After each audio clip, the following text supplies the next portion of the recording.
દેવ દિવાળીને દેવ દીપાવલી અથવા ત્રિપુરાત્સવ તરીકે પણ ઓળખવામાં આવે છે. દેવ દિવાળી દર વર્ષે દેશભરમાં કારતક સુદ પૂનમના દિવસે ઉજવવામાં આવે છે. દેવ દિવાળીના દિવસે તમામ દેવી દેવતાઓ દિવાળી ઉજવવા માટે પૃથ્વી પર આવે છે. માનવામાં આવે છે કે કારતક સુદ પૂનમના દિવસે ભગવાન શિવે ત્રિપુરાસુર રાક્ષસને હરાવીને ત્રણેય જગતમાં તેના આતંકના શાસનમાંથી દેવી દેવતાઓને મુક્ત કરાવ્યા હતા. આ વિજયની ઉજવણીમાં દેવી દેવતાઓએ દીવા પ્રગટાવ્યા, જેની આપણે દેવ દિવાળી તરીકે ઉજવણી કરીએ છીએ. દેવ દિવાળીને ત્રિપુરારી પૂર્ણિમા તરીકે પણ ઓળખવામાં આવે છે. હિન્દુ ધર્મમાં દિવાળી ધામધૂમથી ઉજવાય છે અને કારતક સુદ પૂનમના દિવસે દેવ દિવાળી પણ ખૂબ હર્ષોલ્લાસથી ઉજવાય છે.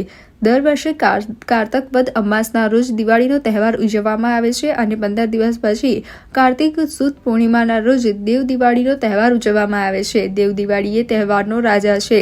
સનાતન ધાર્મિક ગ્રંથો અનુસાર દૈવી કાળમાં એકવાર ત્રિપુરાસુરના આતંકથી ત્રણેય લોકોમાં ખળબળાટ મચી ગયો હતો.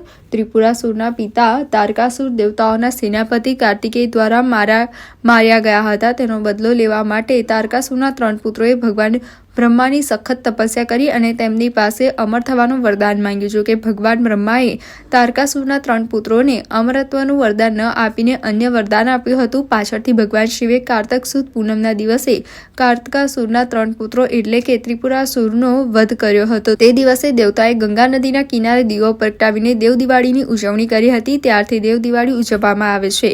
વર્તમાન સમયમાં પણ દર વર્ષે કારતક સુદ પૂનમના દિવસે દેવ દિવાળી ઉજવવામાં આવે છે. હિન્દુ ધર્મના પૂર્ણિમાનું વિશેષ સ્થાન છે અને તેમાંથી કારતક મહિનામાં આવતી પૂર્ણિમાનું વિશેષ મહત્વ છે. દિવસે શિવે રાક્ષસ ત્રિપુરાસુરનો વધ કર્યો હતો.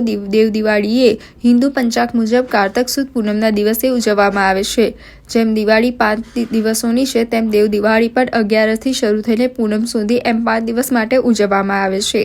નામ મુજબ દેવ દિવાળીનો દેવોની દિવાળી તરીકે ગણવામાં આવે છે. તેનું ધાર્મિક મહત્વ ઘણું છે તથા દિવાળીના પર્વની પૂર્ણાહુતિ તરીકે ઉજવવામાં આવે છે. આ દિવસે મંદિરોમાં ભગવાન માટે 56 ભોગ અન્નકૂટ ધરાવીને પૂજા અર્ચના કરવામાં આવે છે.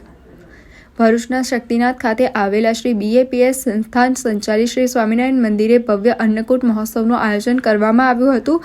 જેમાં ભગવાન શ્રી સ્વામિનારાયણને વિવિધ પ્રકારની વાનગીઓનો ભોગ ધરાવવામાં આવ્યો હતો. જેમાં મોટી સંખ્યામાં ભાવિક ભક્તોએ હાજર રહીને ભગવાન શ્રી સ્વામિનારાયણનું પૂજન અર્ચન, દર્શન, આરતી, પ્રસાદી અને અન્નકૂટના દર્શનનો લાભ લઈને પોતાનો જન્મારો સફળ કર્યો હતો.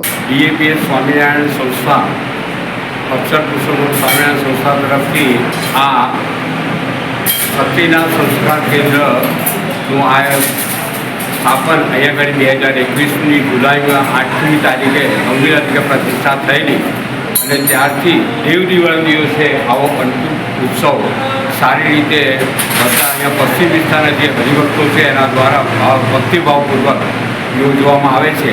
તો દર વર્ષેમાં પણ અહીંયા શાકોત્સવ પણ થાય છે અને આવો ઉત્સવ પણ થાય છે અન્નકૂટનો.